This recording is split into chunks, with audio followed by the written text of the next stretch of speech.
Boss ने कुछ कह दिया और आप रात भर उस बारे में सोचकर करवटें बदलते रहें। किसी दोस्त रिश्तेदार से हुई छोटी मोटी खिटपिट भी आपको घंटों परेशान करे। पढ़ाई या फिर नौकरी में कंपटीशन का डर आपको देर रात तक सोने न दे। घर में बच्चों की शरारतों पर झुंझलाना, दोस्तों के जरा से मजाक पर चिढ़ना, खिसियाना, बेवजह का गुस्सा, डर या घबराहट। क्या आपके साथ कभी ऐसा होता है? अगर हाँ, तो हो सकता है कि आप डिप्रेस्ड हों। डिप्रेशन एक ऐसी बीमारी जिसका शिकार इंसान कब हो जाता है खुद उसे भी पता नहीं चलता, जब तक उसकी जिंदगी तबाह ना हो जाए। हम चाहते हैं कि जिंदगी की इस बेतहाशा अंधी दौड़ में आज कुछ पल हम सब ठहरें, खुद की तरफ देखें, अपने अंदर झांकें और सोचें, कहीं हम भी डिप्रेशन का शिकार तो नहीं। सन 2000 की एक शाम अखिलेश्वर सहाय खुशी में सराबोर घर आए। सातवें आसमान पर थे वो जब उन्होंने घर वालों को बताया कि उन्हें नोबेल पुरस्कार से नवाजा जा रहा है। सड़कों पर उनके बड़े बड़े होर्डिंग्स लगे हैं। यहाँ तक कि जल्द ही कौन बनेगा करोड़पति में अमिताभ बच्चन एक स्पेशल शो होस्ट करेंगे जिसमें अखिलेश्वर की जिंदगी पर ही सवाल पूछे जाएंगे। चौंक गए आप? ऐसा तो सन 2000 में कुछ हुआ ही नहीं था। तो फिर अखिलेश्वर को क्या हुआ था? क्या हुआ था उस दिन अखिलेश्वर जी? देखिए, ऐसा है कि जब आप बाइपोलर डिसऑर्डर में जिससे मैं सफ़र करता हूँ, उसमें एक स्टेज आता है मैनिया का, क्योंकि ये बीमारी है, ऊपर जाती है और नीचे आती है। और उन दिनों मैं दवा नहीं खा रहा था। मैंने डिसाइड कर लिया था कि मुझे कोई बीमारी नहीं है। तो वो जब धीरे धीरे ऊपर चलता गया तो एक ऐसा स्टेज आया जब मेरा संबंध जो है दुनिया से जो है टूट गया। तो एक ऐसा स्टेज आया जो मैं तो अपने आप को उन दिनों, ये जिस दिन की आप घटना बता रहे हैं, उस दिन तो मैं अपने आप को महात्मा गांधी और जे.आर.डी. टाटा का क्रॉस मानता था। आप बहुत छोटे थे, काफी कम उम्र में आपको पहली बार डिप्रेशन हुआ था, 11 साल की उम्र। ऐसा है कि मेरी डायग्नोसिस जो है ना, पहली बार हुई क्लिनिकल डायग्नोसिस की 1997 में। तो जब मैं पहली बार बहुत ज्यादा डिप्रेशन में था, डिप्रेशन में क्या था, वो मेरा मेंटल ब्रेकडाउन हो गया था। अनफॉर्चुनेटली क्या होता है कि अगर आप बाइपोलर डिसऑर्डर से सफर कर रहे हैं आदमी को, अगर आप एंटी डिप्रेसिव देते हैं तो कई केसेस में ऐसा होता है कि वो उल्टा काम करती है। तो वो मुझे ऊपर की ओर ले गई। मगर कुछ घटनाएं ऑफिस में घटी कि अगस्त 1998 में मैं फिर से नीचे गिरा। जब मैं दूसरी बार गिरा तब डॉक्टर को लगा कि आखिर क्या बात है। तब परिवार वालों से पूछा, मुझसे पूछा। मैं तो कुछ बताने की हालत में था नहीं। परिवार वालों ने कुछ बताया, पुरानी जिंदगी की घटनाएं मेरे छोटे भाई ने बताई। तो जोड़ जाड़ के डॉक्टर ये निष्कर्ष पे पहुंचे कि ये बाइपोलर डिसऑर्डर। हमारे साथ हैं clinical psychologist doctor Monika Kumar. Doctor Monika, bipolar disorder क्या होता है? अखिलेश जी ने बहुत हद तक बता दिया कि मूड का स्विंग है, ऊपर भी जाता है, नीचे भी आता है। और जब ऊपर जाता है तो धीरे धीरे वो एक स्टेज में पहुंच जाता है जिसको हम इतना एलिएटेड मूड कहते हैं कि वो मैनिक स्टेज हो जाती है, जहाँ पे आप बहुत ज़्यादा पैसा खर्च करते हैं, आपको अपने बारे में बहुत ग्रैंडियोस थॉट्स होते हैं कि मैं जो हूँ वो दुनिया में कोई नहीं है और मेरे में जो एबिलिटी है वो किसी में नहीं है, और एनर्जी लेवल बहुत ज़्यादा होता है। और वो जो है जब आप हिट करते हैं तो आपको इंसाइट भी ख़त्म हो जाती है कि जो आप कह रहे हैं वो सच है या वो दुनिया से रियलिटी में है या नहीं है, और उस वक्त मेडिकल इंटरवेंशन की ज़रूरत बढ़ जाती है। सबसे अहम बात अखिलेश्वर जी आज जो हम डिस्कस करना चाहते हैं कि बहुत सारे लोग ये समझ नहीं पाते कि अब उन्हें डॉक्टर के पास चले जाना चाहिए। आप के अंदर ऐसे कौन से सिम्टम्स थे जब आपको लगा कि अब मुझे मदद की ज़रूरत है? देखिए, ऐसा है, जब आप उस स्टेज पे पहुंच जाते हैं कि आपको खुद ही नहीं पता है कि आप क्या है, तो सबसे अहम भूमिका होती है, अगर आप मैरिड हैं तो आपके पति या पत्नी की। और मेरी वाइफ के दिमाग में ये बहुत क्लियर था कि अगर ये ऐसी तबीयत मेरी हो गई है तो मुझे डॉक्टर के पास ले जाना। क्या सिम्टम्स, क्या चल रहा था, वही मैं जानना चाहती हूँ। देखिए, ऐसा है कि मैं जिंदगी में बहुत सक्सेसफुल था। मैं भारतीय रेल का एक पदाधिकारी था, इंडियन रेलवे में नौकरी करता था, और 6 साल में कोंकण रेलवे में डेपुटेशन पे था, जहां मेरा मेन काम जो है कोंकण रेलवे के लिए पैसे इकट्ठा करने थे। और उन दिनों मैं अर्ली 90s की बात कर रहा हूँ, 2000 करोड़ रुपया बाजार से लाना, हर्षद मेहता का स्कैम हो चुका था, देश में पैसे नहीं थे। वो सारे पैसे लाने के बाद मैं और बंबई में फाइनेंशियल सेक्टर में लोग दोनों को लगता था कि इस आदमी में कुछ ज्यादा ही है। तो मैं थोड़ा उफान पे ऐसे ही था।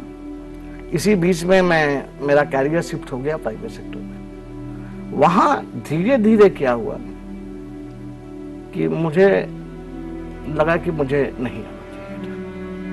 धीरे धीरे मैं चलता गया डिप्रेशन की तरफ, और अंत में एक ऐसा स्टेज आया कि मुझे लगा कि मैं कुछ कर ही नहीं सकता, और मैं गिर गया। मैं डॉक्टर के पास जाने के बाद 2 महीने तक मैं वेजिटेबल था, मुझे कुछ याद ही नहीं है, या तो मैं सोता था या मैं उठता था। 3 चीजें मैं बोलूंगा जो बहुत जरूरी है। एक तो स्ट्रेस, दूसरा चेंज। मेरे केस में जो है जॉब चेंज था, ये बहुत बड़ा इन्वायरमेंटल चेंज था। तीसरी चीज, एक बहुत बड़ी चीज है जो कि साइंस इंपेरिकली भी प्रूव कर चुका है कि लैक ऑफ स्लीप जो है is both cause and effect of mania. और मेरे साथ क्या था कि मैं तो अपने आप को हनुमान समझता था। मैंने मैं समझ गई कि मेरी जिंदगी में ऐसे भी रातें रही हैं कि मैं 9 रात नहीं सोया। मगर ये सारी चीजें जो हैं अल्टीमेटली आपको ले जाती हैं आपकी बीमारी को। और आपने जो बोला ना कि बहुत पहले मुझे पहला डिप्रेशन हुआ, हाँ हुआ। 11 साल की उम्र में मुझे पहला, जिसको आप कहती हैं डिप्रेसिव अटैक हुआ, जो कि 3 साल चला। इतनी छोटी उम्र में डिप्रेशन क्यों? देखिए, एक बहुत बड़ी घटना मेरे साथ घटी थी, और यहाँ पे जितने बच्चे बैठे हैं, अनफॉर्चुनेटली इस देश में हर दूसरे बच्चे के साथ घटता है child abuse. Child abuse, of course. Monika, एक बात जो निकल कर आई, कई बार बचपन में झेली हुई कोई भी एक घटना या दुर्घटना, ट्रॉमा, बड़े होकर असर कर सकता है कहीं ना कहीं आपकी मेंटल हेल्थ पर।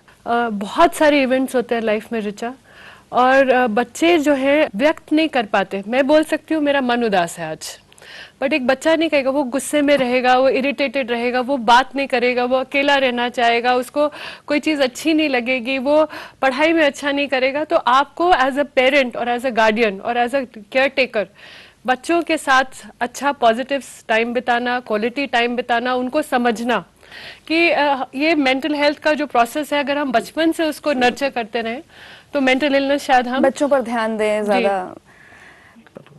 मैं बार बार एक ही चीज बोलूंगा, परिवार की भूमिका बहुत अहम है, बहुत जरूरी है, सपोर्ट की जरूरत अगर है। आज मैं खड़ा हूं आपके सामने और इस तरह से बोल रहा हूं तो सिर्फ इसलिए बोल पा रहा हूं कि मेरा परिवार मेरे साथ रहा। एक बात बताइए, आपकी पूरी कहानी सुनने के बाद मुझे एक सवाल उठ रहा है मन में। रेलवेज में जब थे, हालांकि हम में से ज्यादातर लोग ये करते हैं, पागलों की तरह काम, जो आप अगर हम कहेंगे जुनून की तरह आपने किया है, उस दौरान आपको कहीं ऐसा नहीं लग रहा था कि मैं अपने आप से ओवर डिमांड कर रहा हूँ, मुझे अब रुकना चाहिए, अब ठहरना चाहिए? देखिए, मैंने जब से जन्म लिया है, जब से मैं कॉलेज में गया, मैं 24/7 आना गया। और ये बीमारी सिर्फ मेरी नहीं है, ये महत्वाकांक्षा की बीमारी जो है ना, बिल्कुल यही मैं कहना चाह रहा हूं। हाँ? और ये महत्वाकांक्षा ले डूबती है। जब मैं गिरा और जब मेरी तबीयत ठीक हुई, थोड़ा सुधार हुआ, तो और ये भी मेरी पत्नी ने ही मेरे दिमाग में घुस गया कि थोड़ा महत्वाकांक्षा को तुम करना क्या चाहते हो जिंदगी में, ये बहुत जरूरी है। मैं लो करो। आखिर में अखिलेश्वर जी, एक आखिरी सवाल तमाम लोगों से, बहुत सारे यंग लोग यहाँ पर बैठे हुए हैं और दर्शक जो शो देख रहे हैं, जो दौड़ में लगे हुए हैं, अंधी दौड़ में कि बस पैसा कमाना है, तरक्की करनी है जिंदगी में, उनको आप कुछ सलाह देना चाहते हैं? अगर तरक्की करनी है तो पहला चीज जो करो, रुको। अगर मेंटल हेल्थ की कोई प्रॉब्लम होती है, पहला चीज करो कि आप डॉक्टर के पास जाओ। और दूसरा, मैं एक बहुत बड़ा संदेश देना चाहूंगा, परिवार में अगर किसी को होता है पहला चीज तो यह है, प्यार दो, समझो,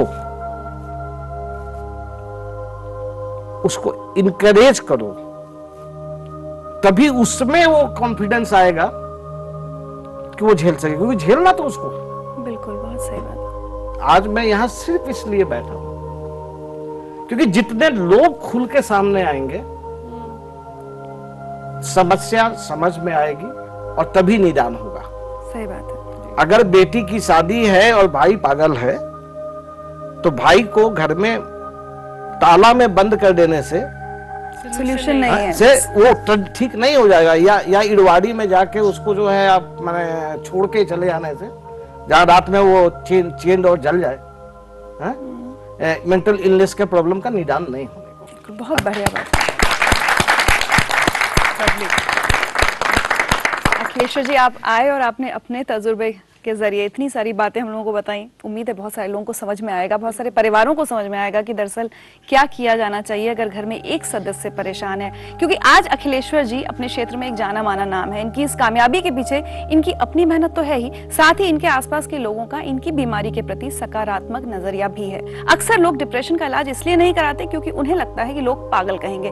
WHO का मानना है 2020 तक डिप्रेशन दुनिया की दूसरी सबसे बड़ी बीमारी हो जाएगी और हार्ट अटैक के बाद सबसे ज्यादा मौतों की वजह बनेगी। जाहिर सी बात है, इस पर ध्यान देने की जरूरत है। अगर किसी भी तरह की मानसिक परेशानी आपको खुद में महसूस होती है तो मदद मांगिए, खुलकर मांगिए, ये आपका हक है।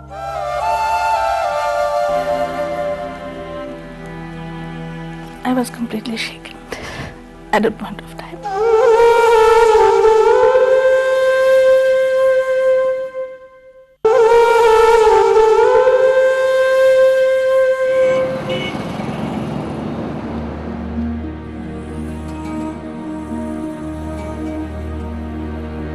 अकेलापन, लाखों की भीड़ में तन्हाई का एहसास, परिवार से कोसों दूर। नैना की कहानी आप में से बहुत से लोगों को अपनी जैसी लगेगी, जो छोटे शहरों से महानगरों में आते हैं कामयाबी की तलाश में। नाम, पैसा, शोहरत, इसी की तलाश में नैना भी असम से दिल्ली आई थी, लेकिन यहाँ उन्हें मिली मायूसी। कामयाबी के पीछे दौड़ते दौड़ते हाथ आया सूनापन। अच्छी नौकरी और पैसा तो मिला, लेकिन खुशियां बांटने के लिए दोस्त, रिश्तेदार नहीं थे। जिन पर भरोसा किया उनसे धोखा मिला। जिंदगी ऐसे डिप्रेशन से घिरती गई जिसमें हमेशा हंसने हंसाने वाली लड़की को बार बार खुदकुशी के ख्याल आने लगे। नैना, बहुत सारे सपने लेकर आई थी दिल्ली। बिल्कुल, कैरियर का सपना था, छोटी जगह से थी। I wanted to become something. मुझे लगा कि यहाँ अपॉर्चुनिटीज बहुत है, and I wanted to become a journalist. So I came for my higher studies and I did my mass communication. उसके बाद खैर the story is very different because the reality का जो picture रहा है that had been very different. जब मैं पढ़ाई कर रही थी away from the family, I felt most of the time I was very lonely. ऐसा लगता था जैसे लोग मेरे से बात नहीं करना चाहते हैं, मेरे साथ दोस्ती नहीं करना चाहते हैं। एंड सेकेंडली, क्योंकि बाहर से आई थी, अपना कोई यहाँ घर तो था नहीं, I had to stay on as a PG और समटाइम्स रेंटेड एकोमोडेशन। वो भी ढूंढना and to get place to stay was so difficult because ये सारे वो स्ट्रगल्स हैं जिससे हर कोई सामना करता है, जिनका and you don't know what to do because otherwise you will be on the road. और घर वालों से झगड़ा कर आई थी। Yes, I had run away from home. Oh my God.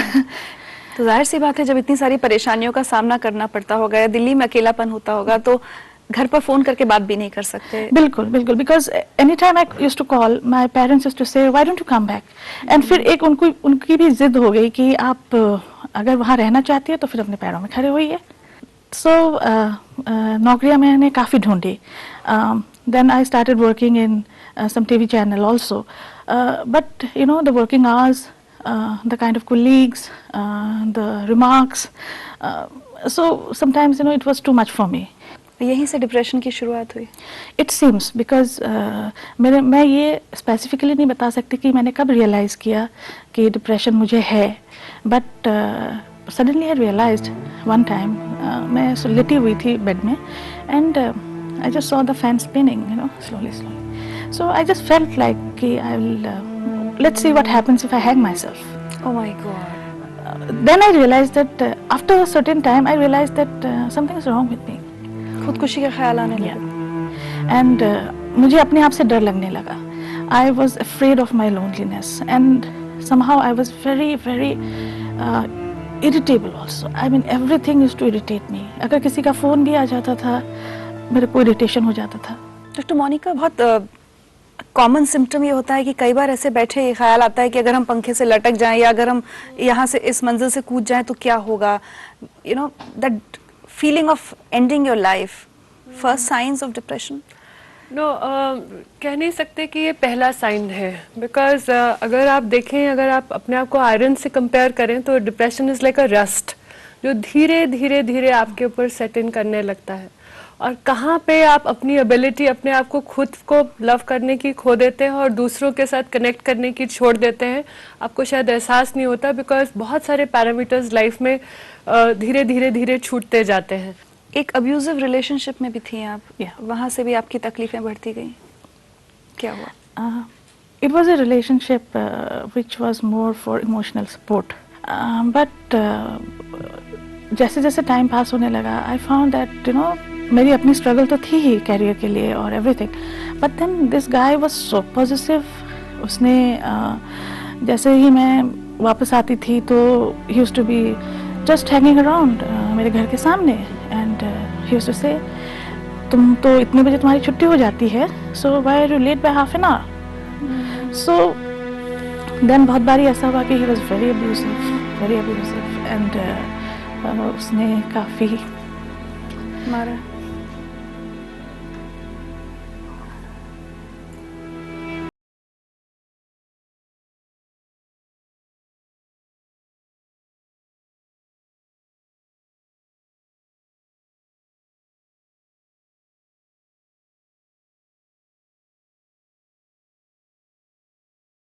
डर लगता है and but I have come out of it. I feel bad thinking about it, but I know this things don't stay for long, but you have to take the stand. My self esteem had gone so low कि मैं किसी से बात करते हुए भी घबराती थी। मैं जो इतना ज़्यादा बोलती थी पहले घर में, और I was so free with my parents, I was so very friendly with people, मैंने बोलना भी बंद कर दिया।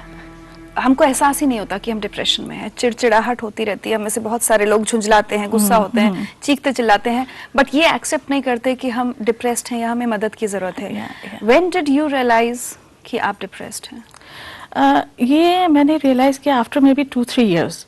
ऑलरेडी यू नो वो ये सारी चीज़ें तो चल ही रही थी, बट जब मैंने अपने आप को कंट्रोल किया थोड़ा, और जब मैं रियलाइज थोड़ा सा अवेयर होने लगी कि yes some of my acts are very wrong, I mean I am harming myself, I was very much aware कि हमेशा जैसे होता था ना, कहीं हाइट पे चली जाती थी तो मेरे को बड़ा एक टेंडेंसी होता था कि I want to just let's end my life and let's see what happens, because I think the next life will be anyways better, maybe you know that world is better than this one.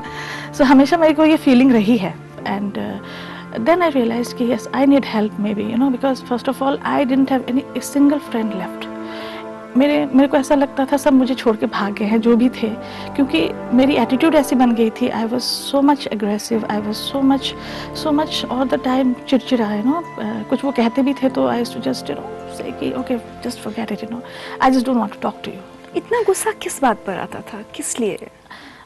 Most of the time I think I could not realise क्यों आता था, but मुझे सब कुछ ही गलत नज़र आता था। जैसे जिससे मैं बात कर रही हूँ मुझे लगता था you know this person is not understanding me, और जैसे कहीं जाऊँ तो मेरे को लगता था ये दुनिया ही गलत है, and I have come to a very you know in a different time to this place कि मेरे को इस टाइम पे यहाँ आना ही नहीं चाहिए था। So the blame was always on the other, और जब मैं उस ब्लेम को अदर के ऊपर कर देती थी पर कर कुछ नहीं पाती थी, because I neither could harm them और मे बी नो कुछ नहीं कर पाई, तो मैं I used to just you know harm my self.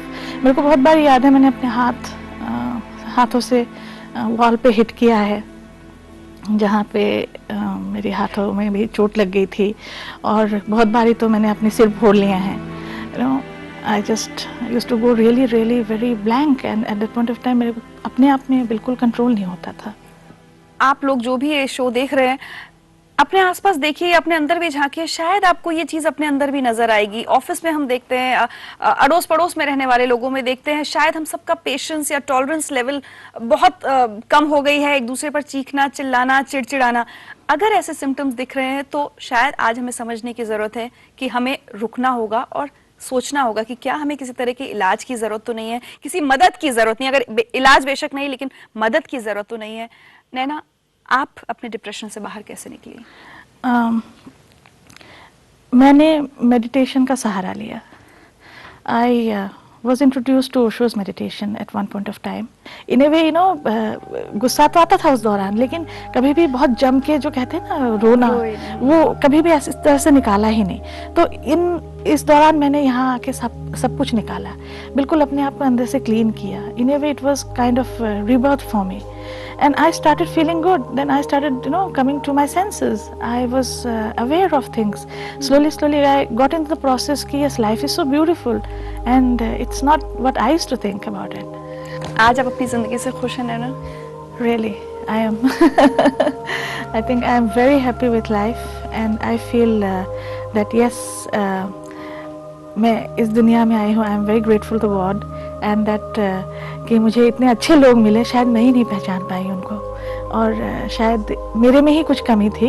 And I should accept myself as I am, and it's amazing. It was such a pleasure talking to you, Naina. Thank और you. नैना की कहानी देखकर पता चलता है कि कई बार हमें सारी दुनिया बुरी लगती है, लेकिन अगर हम अपनी पॉजिटिव थिंकिंग अपना लें तो कितनी सारी चीजें, कितनी सारी परेशानियां जो उस वक्त परेशानी लगती हैं, बाद में ऐसा लगता है कि तो कोई प्रॉब्लम थी ही नहीं। नैना की कहानी छोटे शहरों से महानगरों में आए लाखों लोगों की कहानी है जो तरक्की की सीढ़ियां चढ़ना चाहते हैं, लेकिन ध्यान रखिए कि आगे बढ़ने की होड़ में हम अपनों से इतना दूर ना हो जाएं कि फिर साथ चलने वाला कोई ना रहे, क्योंकि अकेलापन डिप्रेशन की सबसे बड़ी वजहों में से एक है।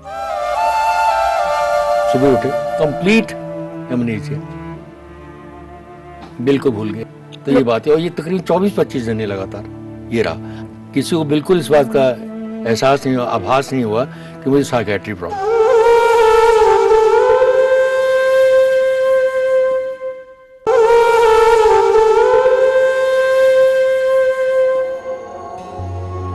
वो विनोद वर्मा की जिंदगी के सबसे स्याह पन्ने हैं। अपनी ही जिंदगी के कई दिन, कई महीने उनकी याददाश्त से गुम हो चुके हैं। शुरुआत बेहद मामूली थी, चीजें रखकर भूल जाना, जरूरी काम या बातें जहन से निकल जाना, रात भर जागना और दिन में सोना, बेवजह गुस्सा करना, खिसियाना। पर काम का दबाव समझकर उन्होंने कभी इन बातों को संजीदगी से नहीं लिया। और फिर एक ऐसा दिन आया जब उन्हें कुछ भी याद नहीं रहा, न घर, न परिवार, यहाँ तक कि खुद की पहचान को भूल चुके थे वो। विनोद, क्या हुआ था उस दिन? मैं घर आया शाम को, ये 98 की बात है, दिसंबर 98। तो मैंने आते ही मुझे बताया गया, मुझे पता नहीं कि मैंने, ये बातें भी मुझे याद नहीं है। मुझे बताया गया कि मैंने आगे कहा मुझे कुछ याद नहीं आ रहा, याद नहीं आ रहा, याद नहीं आ रहा, याद नहीं आ रहा। मैं डायरेक्टर हूँ, थिएटर करता हूँ, लिखता हूँ। सब ने उसे बड़े संजीदगी से बिल्कुल नहीं लिया, उसका मजाक कर कहा नहीं कुछ नहीं, सब ठीक है, ठीक है, ठीक है, हो जाओ। मैं बार बार कह रहा मुझे कुछ याद नहीं आ रहा, कुछ याद, क्या याद नहीं आ रहा, ये भी याद नहीं आ रहा। फ़ोन किया किसी डॉक्टर को, उन्होंने कहा को नींद की गोली लीजिए, सो जाइए, सुबह देखेंगे। सुबह उठे कंप्लीट एमनेसिया, बिल्कुल भूल गए, तो ये बात है। और ये तकरीबन 24-25 दिन लगातार ये रहा। किसी को बिल्कुल इस बात का एहसास नहीं हुआ, आभास नहीं हुआ कि मुझे साइकियाट्री प्रॉब्लम। तो करते करते फिर किसी डॉक्टर ने सजेस्ट किया कि न्यूरो भी चेकअप हो गया, ये भी चेकअप हो गया, और कुछ निकला नहीं। और मुझे इंस्टीट्यूट ऑफ ह्यूमन बिहेवियर में रिकमेंड किया गया। वहाँ के डायरेक्टर निमेश देसाई जो डॉक्टर हैं मेरे, उन्होंने विदिन 10 मिनट्स ये कह दिया कि ये बाइपोलर डिसऑर्डर, मैनिक डिप्रेशन, यानी हाई फेज और लो फेज दोनों चल रहे हैं इनके। डॉक्टर मोनिका, जैसे मूड स्विंग्स होते हैं, कभी आप बहुत अपने आप को बहुत खुश महसूस करते हो, कभी बहुत डिप्रेशन में चले जाते हो। अब अगर हम साधारण जिंदगी की बात करें, ये मूड स्विंग्स मेरी जिंदगी में भी आते हैं, आपके में भी। ये समझ में कब आना चाहिए कि अब डॉक्टर के पास जाने का वक्त हो गया है, इससे पहले जो इनकी स्थिति आ गई थी उससे पहले कब हमें अवेयर हो जाना चाहिए? जब वो प्रोसेस ऐसा स्टेज पे पहुंच जाए, वो डिसफंक्शनल हो जाए, मतलब आप काम नहीं इफेक्टिवली कर पा रहे, आप खुश होना चाहते हैं बट आप खुशी महसूस नहीं कर रहे, आप अपने आप को शेयर करना चाहते हैं दूसरे के साथ पर कर नहीं पा रहे, तो वहां पे जहां आपकी एनर्जी लेवल्स लो हो जाए, आपका मूड हमेशा लो या हाई रहने लगे और आप काम इफेक्टिवली ना कर पाए, तो शायद स्टेज आ गई है कि शायद आपको रीच आउट करने की जरूरत है। तो सबसे बड़ी खराब बात जो मुझे, डॉक्टर साहब सहमत होंगे, भीड़ से डरता है आदमी, ग्रुप से डरता है, पार्टियों में जाने से डरता है, गुस्सा, चिड़चिड़ाहट, गुस्सा बहुत आता है, शॉर्ट टेम्पर हो जाता है, बहुत शॉर्ट टेम्पर। सबसे खराब बात इसमें विवेक हो देता है, विवेक जो है, रैशनलाइजेशन की कैपेसिटी कम हो जाती है, खत्म हो जाती है ऑलमोस्ट। आपके कोई ऐसे खास इंसिडेंट्स जो आप बताना चाहेंगे? हर बार मैं एक शेर में बहुत बढ़िया मैंने बताया था, एक दिन मुझे बड़ा लगा कि कुत्ता बात नहीं करता। अब मैं सोचिए तो मर जाएगा यार, ये तो 8-7 साल का हो गया, ये मर जाएगा तो सारी जिंदगी मुझे बता के नहीं जाएगा इससे दिल में क्या बात थी। अब मैं बता भी ना पाऊं किसी को, मेरे अंदर दिमाग में ये बात आ गई है। आपको लग रहा था कुछ गड़बड़ थॉट है? हाँ, ये लग रहा था बिल्कुल, ये ठीक बात नहीं मैं कर रहा हूँ, लेकिन मुझे बहुत मजा आ रहा था उसको गोदी में बिठाने का, उसको प्यार करने का, उससे खेलने का, उससे बातें करने का। 3 दिन में जो फेज आउट हुआ तब मैंने बताया कि 3 दिन का फेज वही है, कुत्ते वाला फेज था। मुंबई रहे आप 2 साल जी। वो दौर भी आपका बहुत मायूसी भरा दौर था? नहीं, दौर ही नहीं था, 0 पीरियड लाइफ का है। कैसे? गए ही नहीं कमरे से बाहर।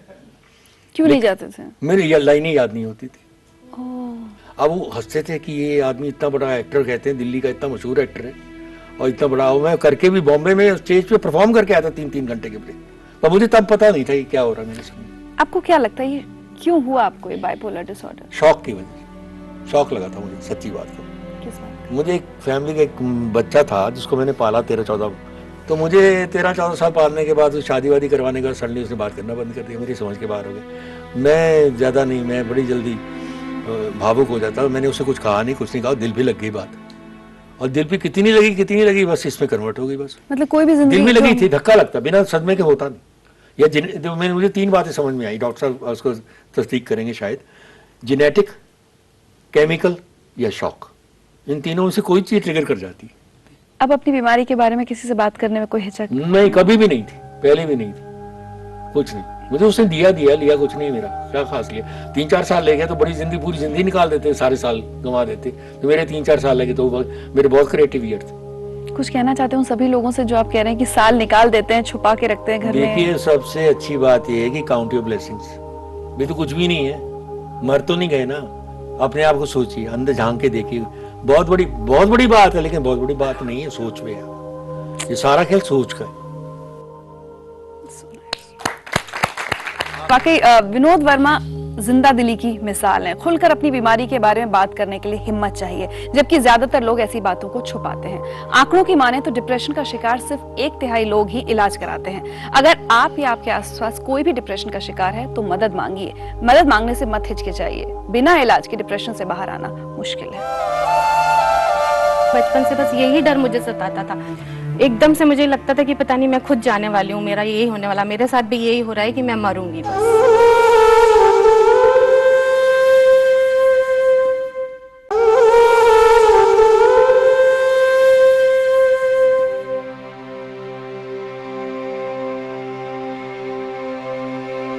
घर में अकेले रहने का डर, लेकिन कोई सामने हो तो बात करने में भी हिचकिचाहट।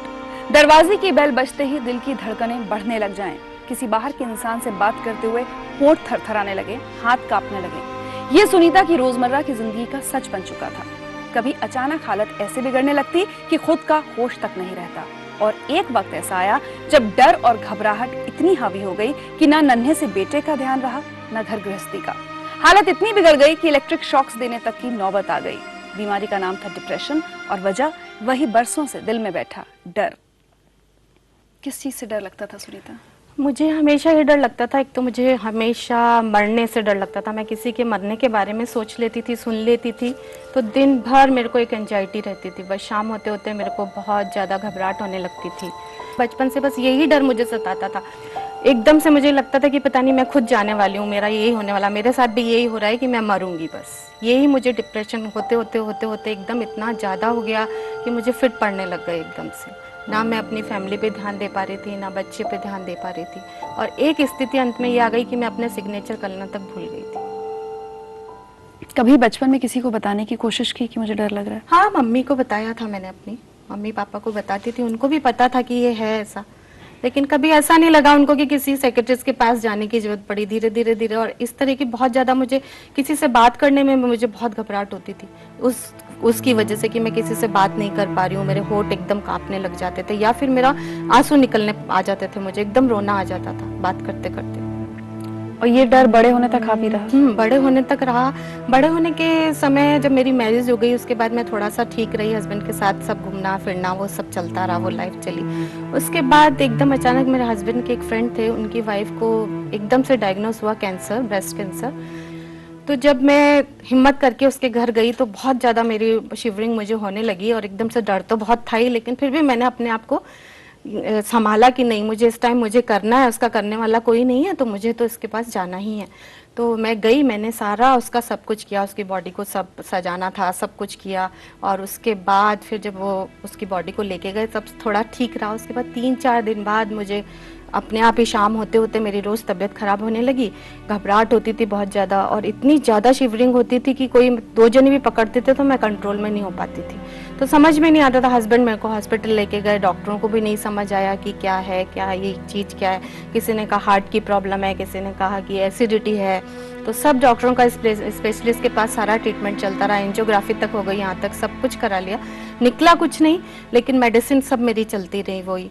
डर के अलावा कभी ये भी होता था कि आप एक बहुत इमोशनल इंसान हैं? कि इमोशनल तो हूँ मैं, इमोशनल तो हूँ, लेकिन उस टाइम कुछ ज्यादा मेरे को रहता। कभी किसी ने कुछ कह दिया, इवन हस्बैंड भी मुझे कुछ कह देते तो सीधा मुझे रोना आता था। उस टाइम मुझे ये सब चीजें बिल्कुल पसंद ही नहीं था, कुछ भी करना अच्छा नहीं लगता था, काम करना अच्छा नहीं लगता था। सिर्फ कमरे में बैठी हूँ, बिल्कुल अंधेरा किया, लेट गई या तो लेट के चुपचाप रोते रहना और बस वो सोचते रहना, ये सिर्फ मेरी एक लाइफ हो गई थी। कैसे इससे बाहर आए हैं? मुझे लगा कि मुझे मेडिटेशन और ये सब बहुत सुन रखा था मैंने कि मेडिटेशन से डिप्रेशन के पेशेंट बहुत जल्दी बाहर आ जाते हैं। तो मैंने फिर आर्ट ऑफ लिविंग ज्वाइन किया 2004 में। मैं कोर्स के लिए चली गई, हिम्मत, मैंने कहा देखा जाएगा, आर या पार जो भी होना है। मैं कोर्स में बैठी, कोर्स में पहले दिन गई तो बहुत अच्छा लगा, शाम को घर आई तो मन इतना खुश, बहुत मतलब कुछ अजीब सा ही चेंज लग रहा था। एकदम से मेरे लिए बिल्कुल ऐसा हुआ कि वो दिन और आज का दिन मैं उस सुदर्शन क्रिया को नहीं छोड़ती हूँ। मुझे कहीं भी जाना हो, कुछ भी हो, मैं उसके अकॉर्डिंग पहले अपना मेडिटेशन करती हूँ 20 मिनट, उसके बाद घर से बाहर निकलती हूँ। और उस दिन से लेके आज का दिन है, मेरी कोई मेडिसिन नहीं चल रही, एक भी मेरी मेडिसिन नहीं है।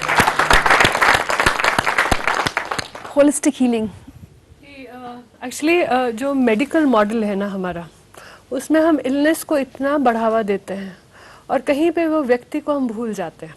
पर जब तक वो व्यक्ति अपने अंदर ऑल्टरनेटिव्स नहीं ढूंढता, अपनी खूबियाँ नहीं पहचानता, अपने आप को डिवर्सिफाई नहीं करता, अपने इंटरेस्ट को बढ़ावा नहीं देता और अपनी लाइफ में एक पर्पस, एक वर्ड जो बहुत इंपॉर्टेंट है, हम सबकी लाइफ का अगर मीनिंगफुल एग्जिस्टेंस होने लगे तो वो जहाँ पर्पस डिफाइन हो जाता है, आप अपनी डिफीट को पीछे छोड़ते हुए आगे लाइफ में एक सेंस ऑफ अकम्पलिशमेंट आने लगती है। शायद वो बहुत जरूरी है। और मुझे लगता है दवाइयों के साथ साथ जो पहले तो दवाइयाँ लेने डॉक्टर के पास लोग जाना नहीं चाहते हैं, वो जरूर जाना चाहिए, मदद लेनी चाहिए। और उसके साथ साथ अपना पैशन या कोई अगर स्पिरिचुअल अप्रोच है, मेडिटेशंस करने हैं जैसे इन्होंने किया, सुदर्शन क्रिया की, कुछ ना कुछ जरूर करना चाहिए जिससे आपका मनोबल बढ़े।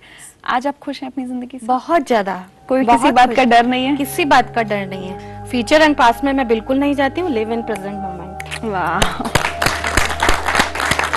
तो बहुत अहम बात की है सुनीता जी ने। छोटी उम्र में अक्सर छोटी छोटी चीजों से डर लगता है। अगर बचपन में ही सुनीता के दिल से इसे निकालने की कोशिश की जाती तो शायद इनकी हालत इतनी नहीं बिगड़ती। अगर आप किसी बात से घबराते हैं तो अपने डर से लड़िए, कहीं ना कहीं वो आपको कमजोर बना रहा है।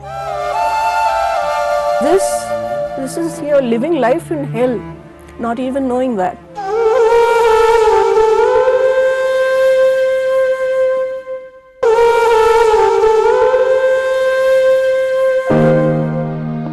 सोलह साल की उम्र में वैष्णवी को पहली बार आत्महत्या का ख्याल आया। स्कूल की छत से नीचे देखते हुए बार बार उनके जहन में यही बात आ रही थी कि वो नीचे कूद जाएं, खत्म कर दें अपनी जिंदगी और उससे जुड़ी तमाम परेशानियां। उस दिन तो जिंदगी मौत से जीत गई, लेकिन वैष्णवी ऐसी कोशिशें कई बार कर चुकी है। डिप्रेशन ने जिंदगी में इतना अंधेरा भर दिया कि कई दिनों का तो उनके पास कोई हिसाब ही नहीं है। कभी कमरे में खुद को कैद कर दिनों सिर्फ छत को ताकती रहती, तो कभी भीड़ के बीच अखबार में मुंह छुपाए बेवजह रोती रहती। क्यों डिप्रेशन था Vaishnavi? I wish there was something that anybody could answer. मुझे मालूम नहीं। everyone thinks that depression, mane, okay, love problem, love failure, or failure in work or Or something like problems that. at home with parents or Or something. problems at home, problems with in-laws. Those are all cliches. It's a lot more than that. Reality is that it could happen to anybody. And all those people who keep saying, oh, I'm not in a good mood, I'm depressed, they have no idea how crippling it could be. Doctor Monika Vaishnavi कह रही हैं कि कोई भी वजह जरूरी नहीं है डिप्रेशन के लिए, और कई बार होता है हमारे आसपास कोई उदास होता है तो हम पूछते रहते हैं क्या हुआ जी। तुमको, ऐसा हुआ वैसा हुआ, जी।